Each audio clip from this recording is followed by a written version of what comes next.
adding terrorists will never succeed. And here she is, Sarah Sanders. Images from the Honorable Carry ceremony at Joint Base Pearl Harbor this month made us all proud to be Americans. President Trump is committed to getting the almost 8,000 left behind from the Korean War home and bringing closure to the families who have been waiting for more than 60 years. The process of identifying and verifying the remains is challenging, but one that this administration is committed to. Overseeing this process is Kelly McKeag, the Director of Defense for POW and MIA Accounting Agency, leading DoD's worldwide operation of research, investigation, recovery, and identification, and supporting functions. Director McKeag strives to provide the fullest possible accounting of our missing personnel.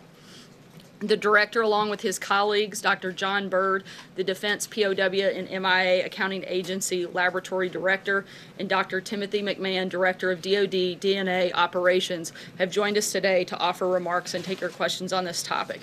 After this, I'll be back up to address other questions and news of the day. Thanks, Director. Thank you, sir. Ladies and gentlemen, good afternoon. The August 1st repatriation and homecoming in Hawaii of the remains of the Korean War unaccounted for was a poignant manifestation of the commitment secured by President Trump and pledged by Chairman Kim at the Singapore summit. For the families of the 7,700 still unaccounted for from the Korean War, this first step in fulfilling this commitment has undoubtedly provided a seed of hope. Last week, over 700 of these family members gathered in Arlington, Virginia, to receive government updates, and they were resoundingly appreciative of the successful advocacy of the President and his administration. Two of those family members who attended, Charles and Larry McDaniel, were the recipients of the dog tag their father, Master Sergeant Charles McDaniel of Indiana. It was a sole personal effect returned by the North Koreans. The remains of those 55 cases are well into the painstaking, multifaceted analyses by Dr. John Byrd and his forensic science team in Hawaii, and in the coming weeks, Dr. Tim McMahon and his dedicated DNA specialists in Delaware will begin their meticulous testing. The mettle of our scientists and the capabilities of our labs will be challenged, but in the months and years ahead, they will make identifications from these remains and give families long-sought answers. We are guardedly optimistic the 1 August repatriation is the first tangible action of others with which we will be able to account for more of our missing from the Korean War. The second aspect of the Singapore commitment was the recovery of remains in North Korea, which DPRK officials reaffirmed last month. We are in the midst of exploring next steps as well as discussions with the Korean People's Army for the express purpose of resuming joint field operations and having additional repatriations. But our mission to search for, find, and account for missing Department of Defense personnel from World War II through Operation Iraqi Freedom is one not limited to the Korean Peninsula. Today, 186 personnel from DPA and private partners are deployed in 7 nations, and yesterday, 50 of those members returned from Laos and the Philippines.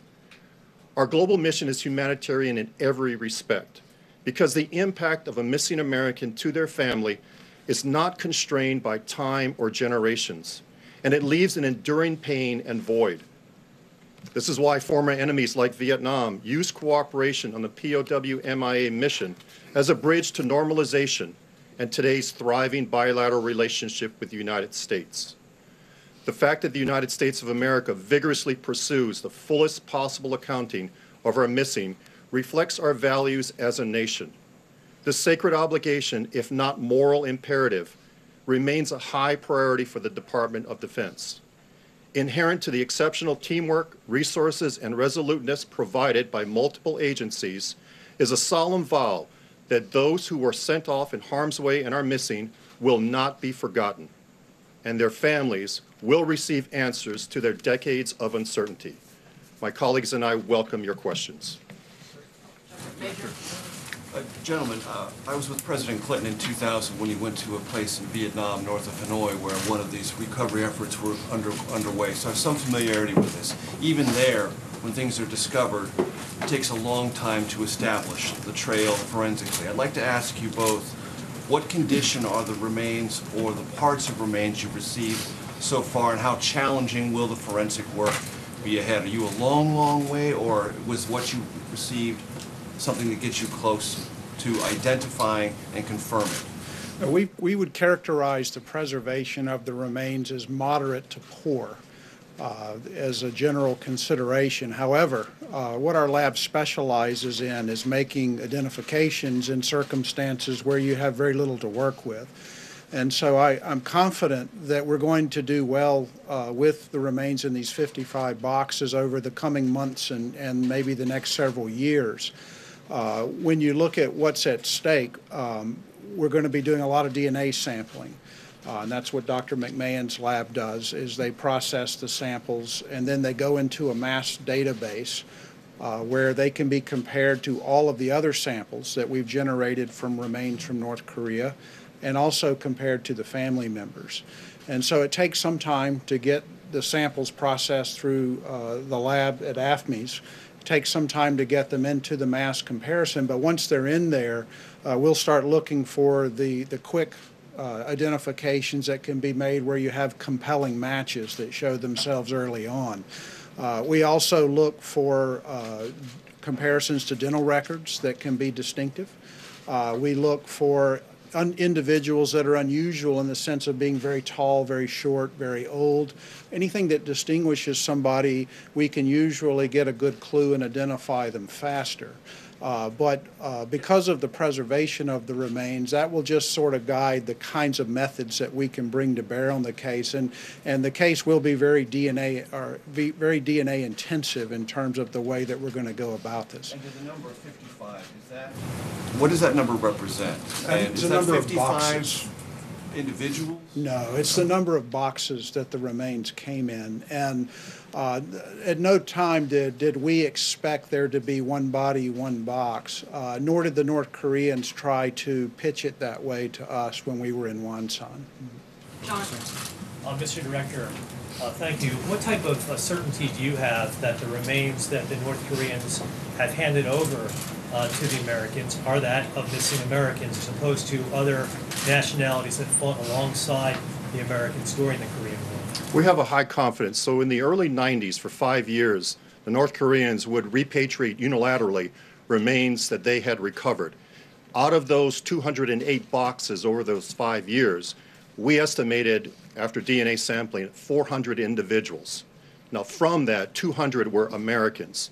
So the likelihood is, you're correct, there may be some of UN sending forces, there may be some South Korean soldiers' remains, as well as Chinese and North Korean. But our laboratories, both DNA and the forensic laboratory, have the technology and the capabilities by which to differentiate those remains over the course of the next several years. Director, I think you mentioned you're in some discussions with the North Koreans about potential future actions, maybe to search for more remains and joint efforts as such. I think the Pentagon and Secretary Mattis have mentioned that. What, if I'm to understand right, the Bush administration ended the program in which U.S. officials would be helping search for the remains, in part because of security concerns for our own forces there. Can you describe kind of what you're looking for from the North that could resume those kind of joint operations, and what steps you needed and how close you are to maybe doing that? So for 10 years, we operated between 1996 and 2005. Over time, conducting 33 joint activities with the North Koreans. Security is primarily our responsibility for our personnel. We also pay attention to communications, having communications abilities, as well as having an ability to medevac our personnel should they get hurt. What we would be looking for from the North Koreans is, again, a commitment from them that communications, medical evacuation requirements can be met, and more importantly, that we can conduct these joint operations in a collaborative way, as we had done for 10 years. It all comes down back in 2005 to their behavior on the international stage. The president, rightfully so, was concerned that their nuclear activities, their missile activities, were countermanding and counterproductive to our joint operations, which is why we suspended. It's more the tone and the bigger geopolitical talks that are going on, or is it specifics about being in the field that you're really looking at right now? Both. So Secretary Pompeo, in getting a reaffirmation from the North Koreans last month, affirmed that they do want to establish communications with us and to conduct joint operations. We have not started those negotiations. We will do so. It is on a separate track. However, as you well pointed out, it could be drawn into the greater geopolitical stream. But for now, we're treating it as a military-to-military contact, but more importantly, as a humanitarian endeavor that's separate and distinct from anything else. And by the way, the 45 countries that we work with all rightfully recognize this as a humanitarian endeavor, including countries like Russia and China, where we have tremendous cooperation with them. John? Thank you, Sarah. Gentlemen,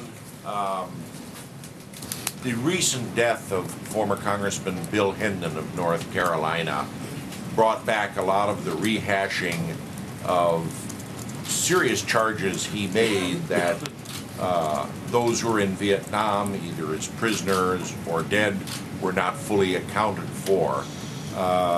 Has the book finally been closed on those Americans who served in Vietnam and were prisoners of war? It has. So right now there are close to 1,600 that remain missing and unaccounted for. Within that set of unaccounted for is what we call last known alive. It's a small subset of individuals who, for whatever reason, were seen alive at a certain point during the war and remained unaccounted for. Our priority with the Vietnam face some really daunting challenges in prevention, which prevention got an enormous amount of attention at this. Mm-hmm. And it was fascinating and truly moving to hear. 5, not necessarily prisoners of war, but again, last known alive at the time that they were seen. Take one last question, Brian. Real quick, of the remains in the 55 boxes, can we confirm for a fact that all of them are human remains, or are we still questioning that?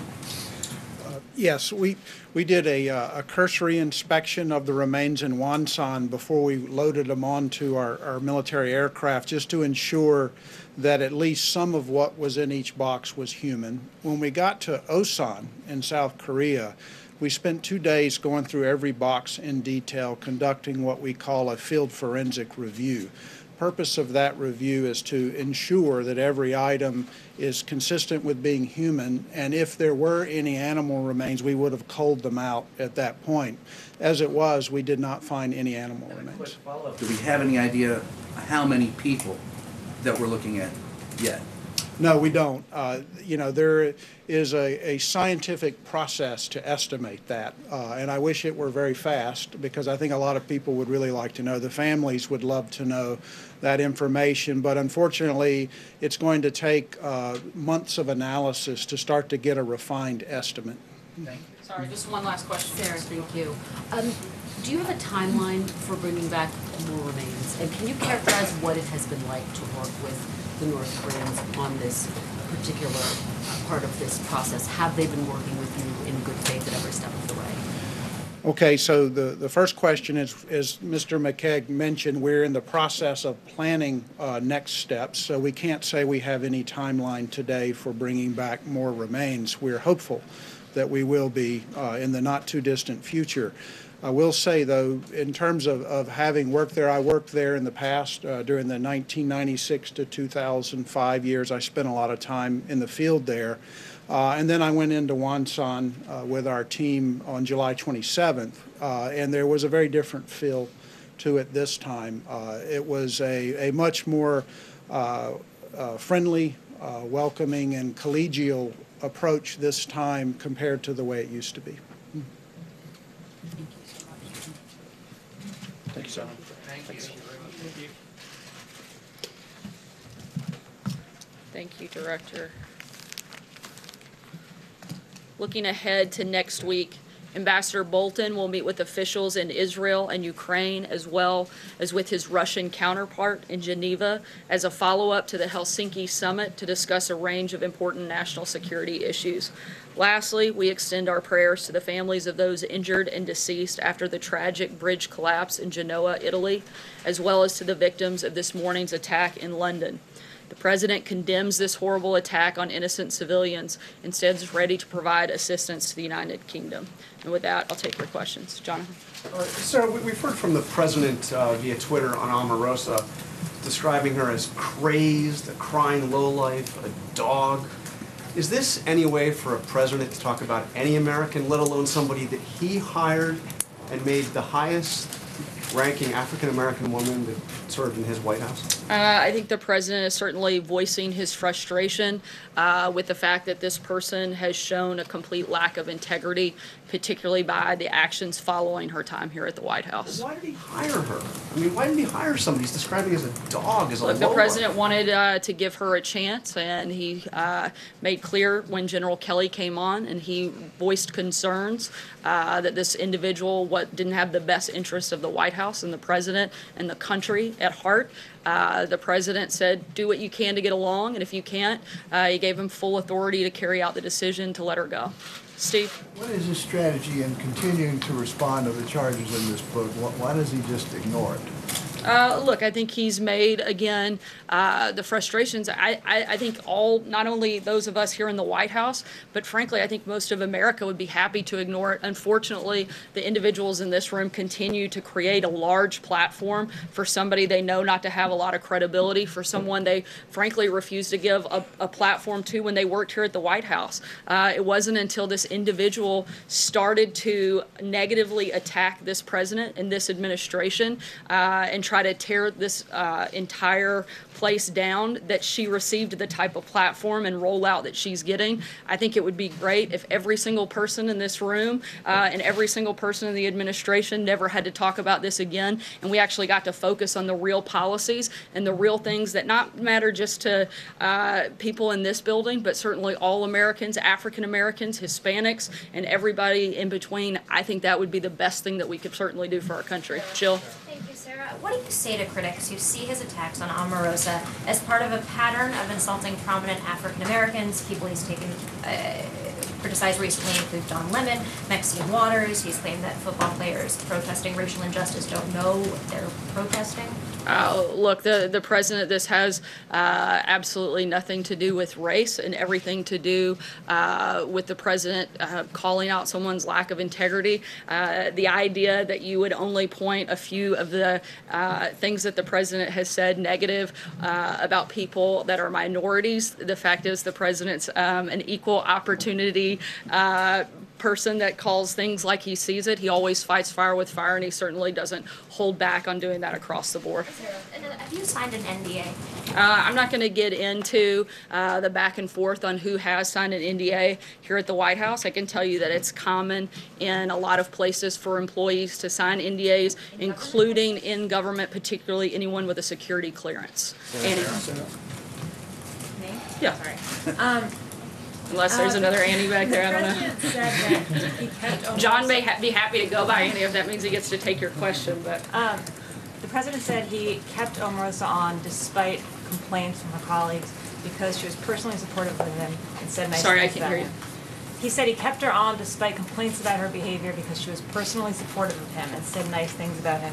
Is that true of any other officials that are working in this White House right now? I'm not aware of that. Justin? Since you don't want to talk about Omarosa, I have a bunch on Turkey that hopefully you'll let me get through. A bunch? I don't know. We'll do our best. Do you have a reaction to President Erdogan calling for a ban on U.S. electronics like iPhones? And would the president encourage a similar ban on Turkish products by Americans? I certainly don't have a policy announcement on that front at this point. In sort of the same vein, there was a report from our colleague at Reuters that the U.S. is warning Turkey of increased pressure. So I'm wondering if you have details on how that was conveyed, what additional steps might look like, and if the U.S. would take additional steps before the hearing for the detained American pastor on October 12th. How the information from Turkey was received, or how the information from the United States to Turkey? We can tell you that at the Turkish ambassador's request, as you know, Ambassador John Bolton met with the ambassador of Turkey yesterday here at the White House and continued to raise and point out the concerns that we have. One last one. The president encouraged Israel's government to release a Turkish citizen in July, and did that contribute to his frustration with Erdogan not releasing this American pastor? Certainly the president has a great deal of frustration on the fact that Pastor Brunson has not been released, as well as the fact that other U.S. citizens and employees of diplomatic facilities have not been released, and we're going to continue to call on Turkey to do the right thing and release those individuals. Sager. Thanks, Sarah. Does the president or this White House believe that it is a violation of Department of Justice protocol if the special counsel's investigation goes beyond September 1st? I'm not going to say that we would say necessarily a specific violation, but I think we've been very clear that not only do we, but all of the American people want this to wrap up. John? Yeah. Thank you, Sarah. Two questions on Turkey. As the relationship between the president and President Erdogan grows peripherous, my question very simply is, are we going to see the restoration of the readouts on calls between the president and other world leaders? That was terminated on the day after President Erdogan's election, and although we know that the president made a congratulatory call to him, there's been no readout since. Is that going to be restored? Certainly we'll continue to keep you all posted, not just on calls with Turkey, but other head of state calls as well, and provide readouts when we have them. Dave? The Taliban in Afghanistan this week has been on a surprise offensive. They've killed about 100 Afghan security forces, a couple dozen civilians as far as we know. The president was visiting with the 10th Mountain Division yesterday at Fort Drum. They've served in Afghanistan.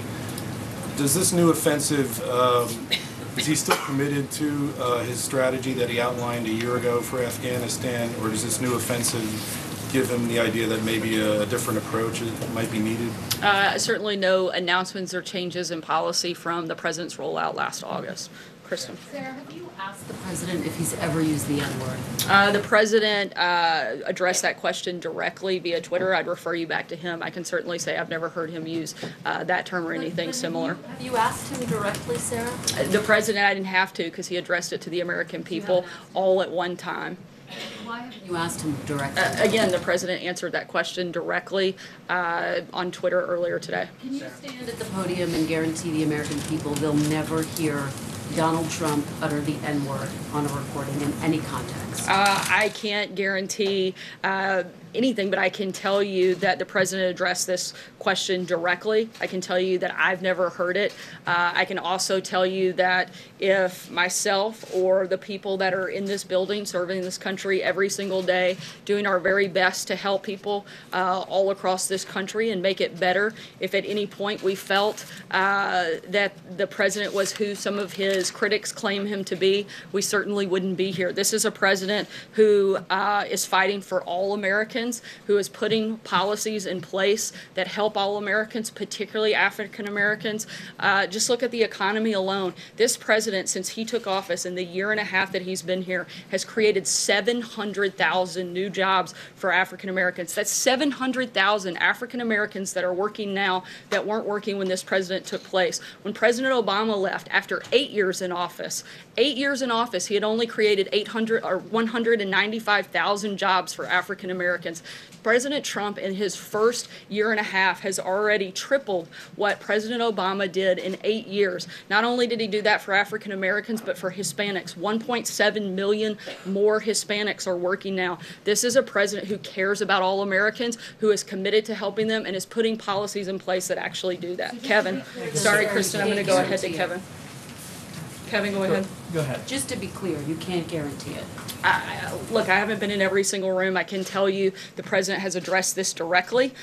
He's addressed it directly to the American people, and I can tell you what the focus and the heart of the president is, and that's on helping all Americans. And certainly, this is somebody who has been in business for decades, and you're just now hearing some of these outrageous accusations after the fact. He's dealt with people all over the world. It wasn't until he became a candidate for president that you started to hear some of these salacious and ridiculous claims. And certainly, I think if you look at the actions that this president has taken, certainly the policies that he's enacted, you can see the heart of who he is, and you can see exactly what he has done and the type of president and person he is. Kevin? Thank you, Sarah. Just a very quick one on something that Omarosa said today. She called the president unfit, mentally unfit for the office.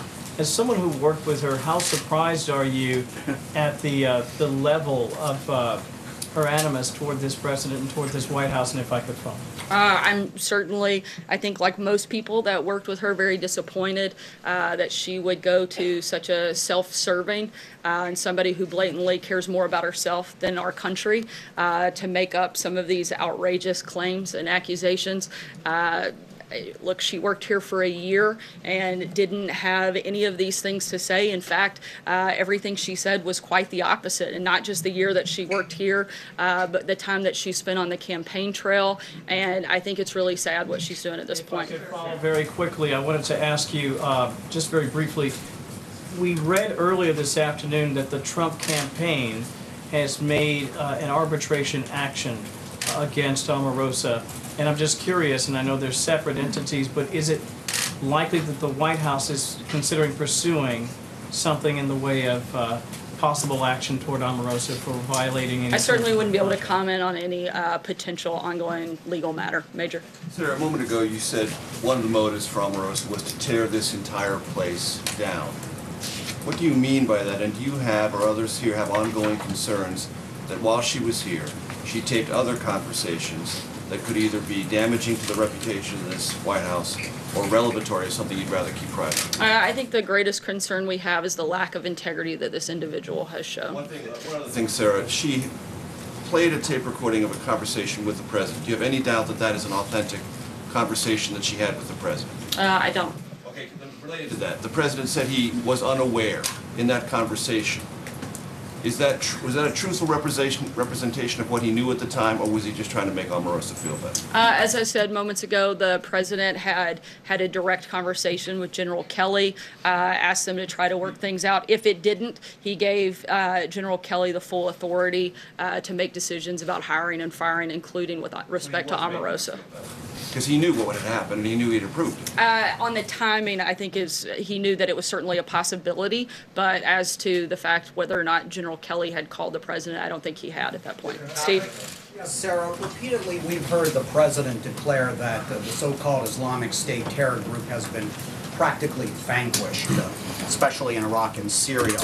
Well, the Defense Department yesterday, the lead inspector general for Operation Inherent Resolve, in fact, says that their forces are estimated to be anywhere between 28,600 and 31,600 fighters, which would be about the number that they had at their peak. So has ISIS been practically vanquished? Certainly we know that the caliphate has been practically destroyed. Certainly there are continue to be ISIS fighters, and that's why we continue to take all of those threats seriously and look for ways every single day to defeat them and protect American people and our allies. Mike? The race question again.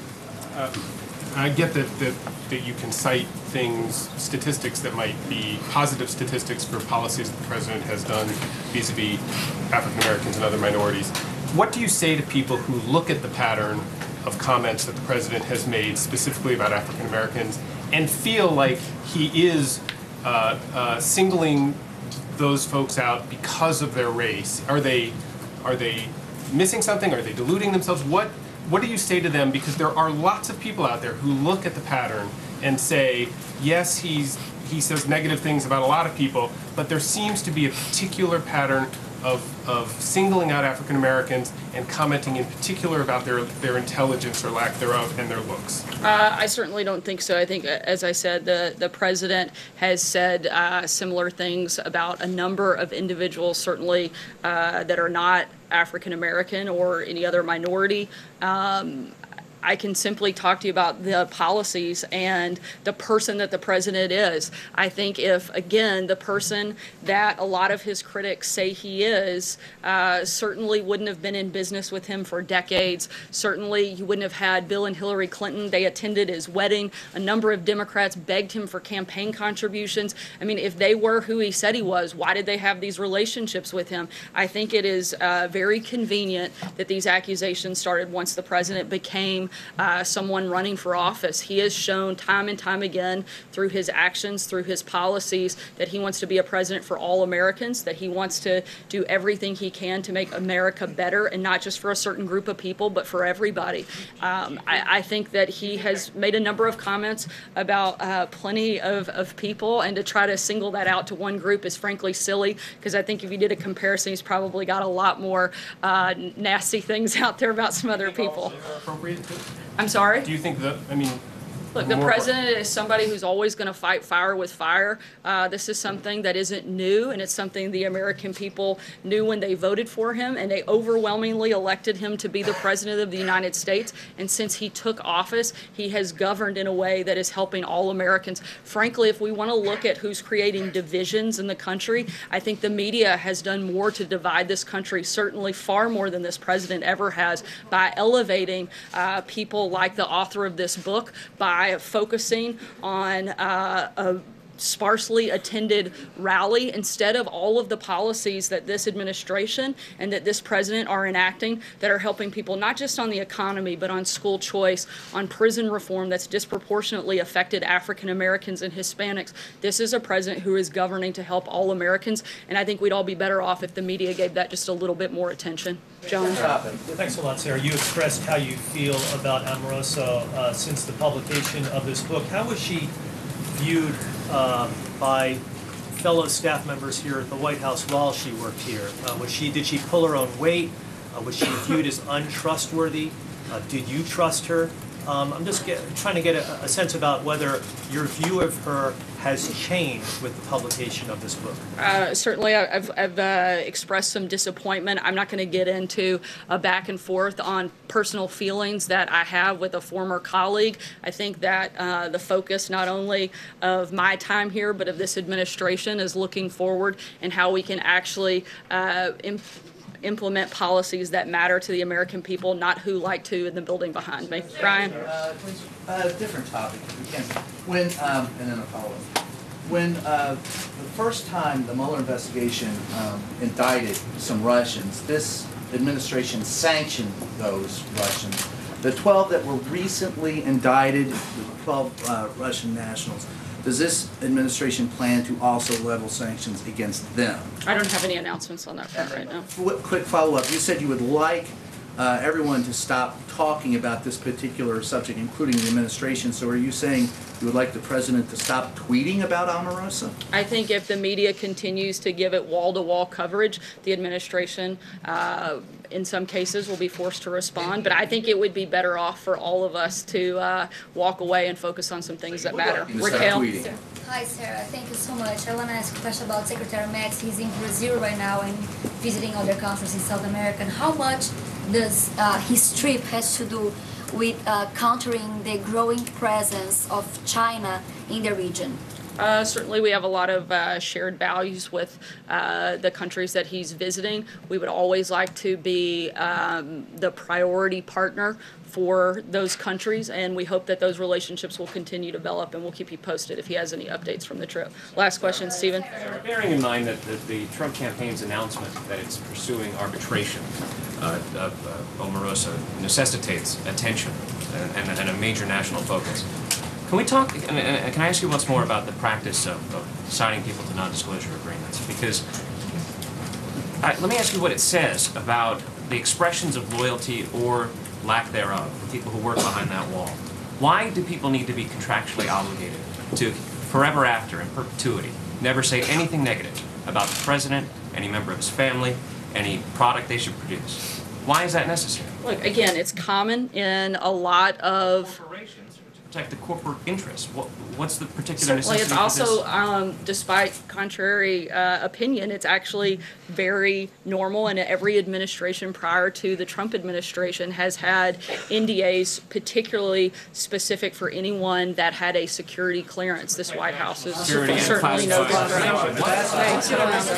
Keeping someone like Omarosa silent, because right now, what the Trump campaign is doing is he's forcing her essentially to defend herself and potentially even pay damages. Why is that necessary?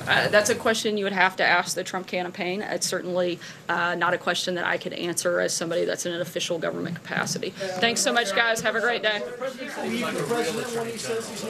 All right, so we're officially living in a world where the White House press secretary is asked, rightfully so, if her boss, the President of the United States, has ever used the N-word.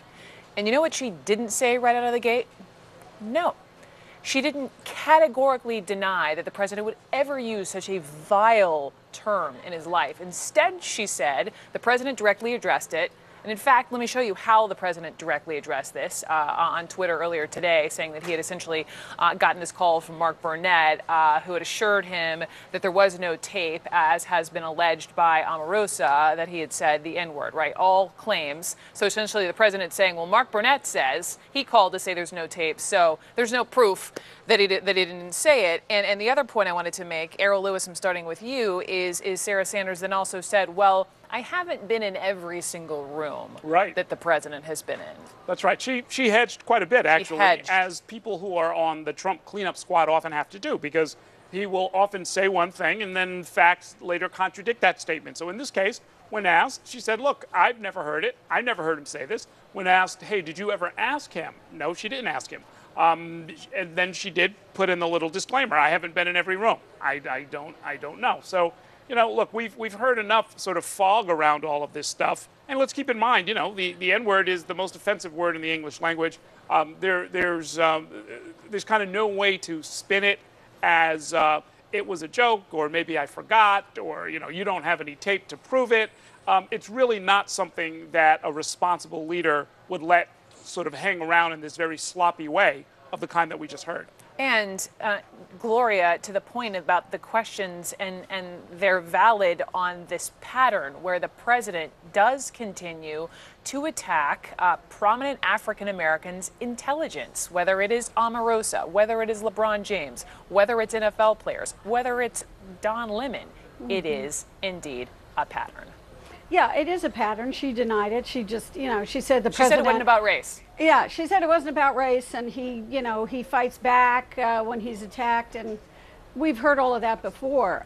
But the one thing that struck me was that I think the president got caught in a little lie here, because Sarah Sanders said, you know, he had a conversation with John Kelly.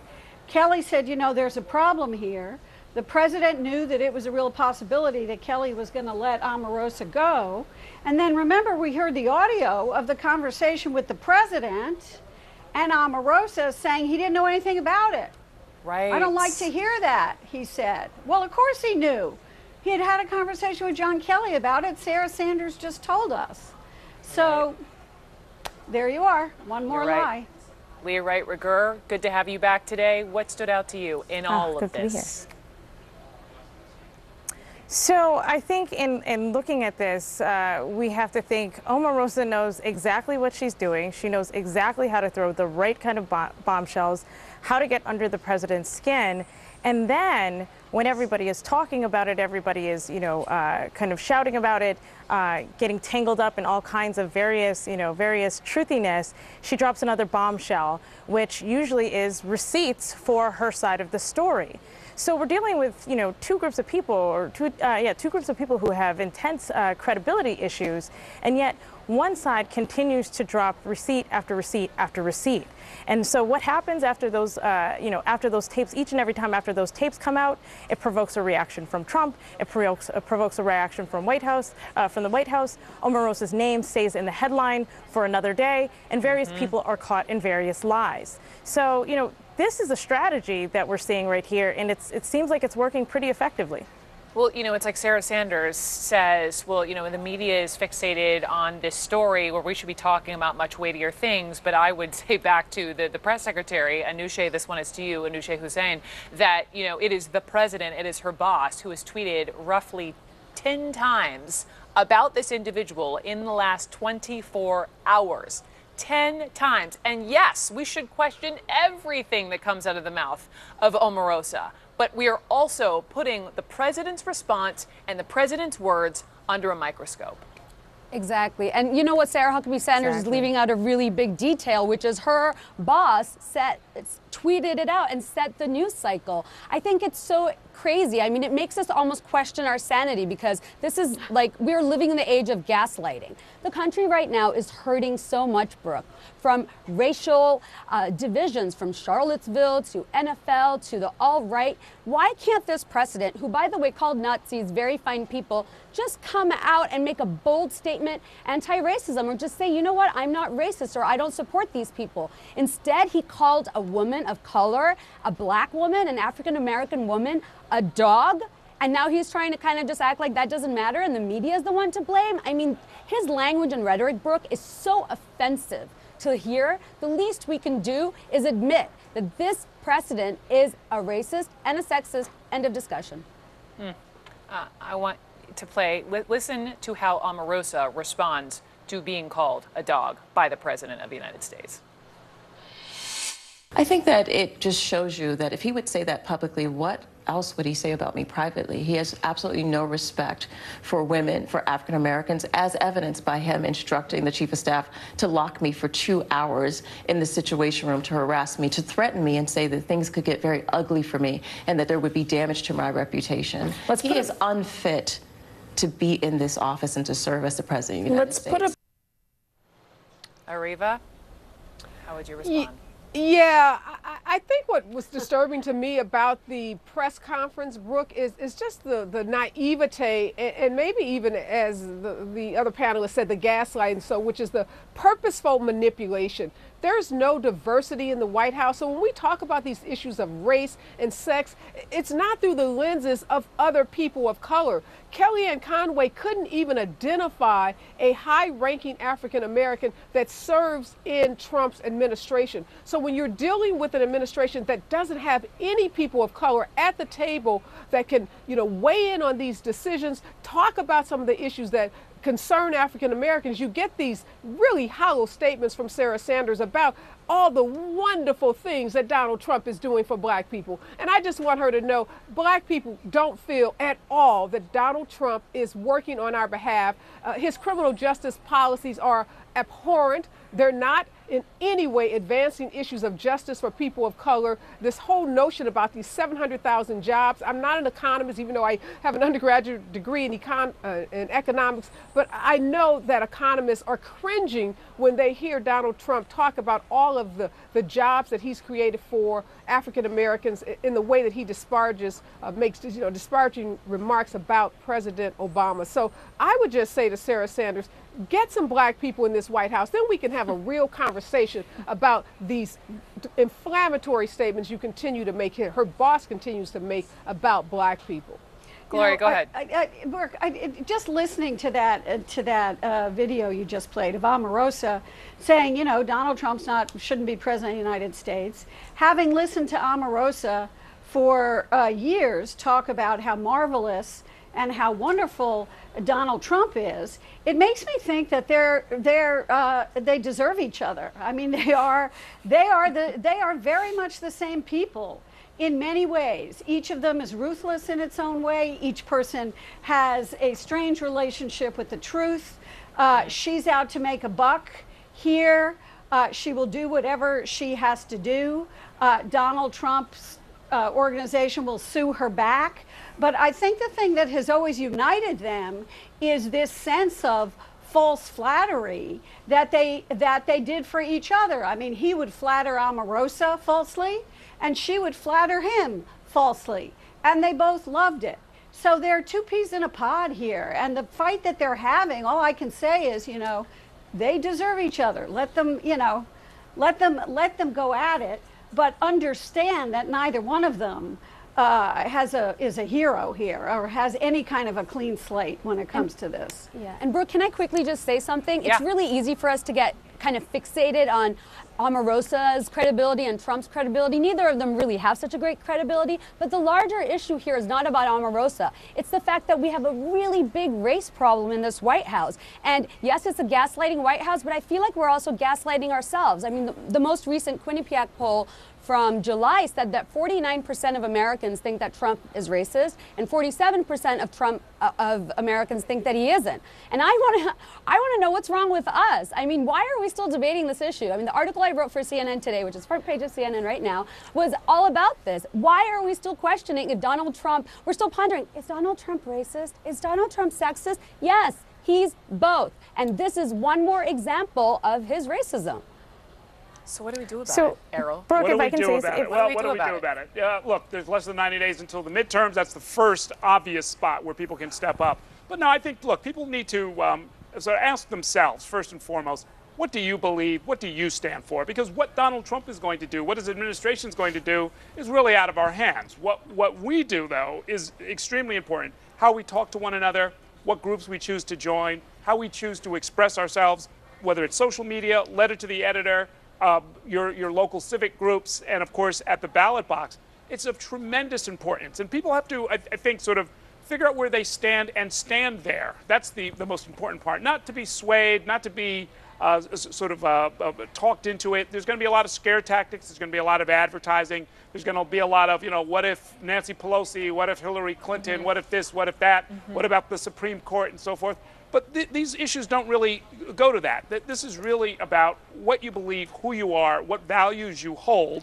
Presumably, if you hold those values, you hold them regardless of who the president is or whose party is in charge. And I think that's the starting point for putting together something that's going to really sustain us through some really awful weeks that lie ahead of us between now and the election. If anything, perhaps through this, people feel even more firm in their beliefs, whichever side of it, that they are. Leah, I want to give you the last word. Sure. So I agree with what the panelists have said, but I also want to point out that Omarosa, especially of late, has been making some very serious allegations that don't necessarily just go to the root of, throwing shade or, saying things like, pointing out Donald Trump's racism or pointing out sexism, but instead making the argument that she has evidence of rampant corruption and that she has talked to the authorities and is willing to talk to the authorities and turn over information that she has. I think, one of the things that we saw, particularly with the emergence of the arbitration claim that came out of the White House today, is that emerged in tandem with all of these claims from Omarosa talking about, I have evidence of corruption that runs through the White House. I have seen some things and I've heard some things and I have proof. So that's, I think, what we need to keep in, we really also need to keep this in mind. Even just to see, just even thinking about things like being locked in a room, signing NDAs, right and left, how money was spent. These are things that also matter going forward, particularly when we talk about Omarosa and her book. We'll have a whole conversation about NDAs coming up. I want to thank every single one of you for a fantastic discussion, a much needed discussion. Thank you, everyone. Coming up next, the White House threatening legal action against Omarosa, as Leah just pointed out, for breaking this non-disclosure agreement with her new book and the secret recordings she has released. My next guest says the idea of an NDA in the White House is simply unconstitutional. Let's talk about why.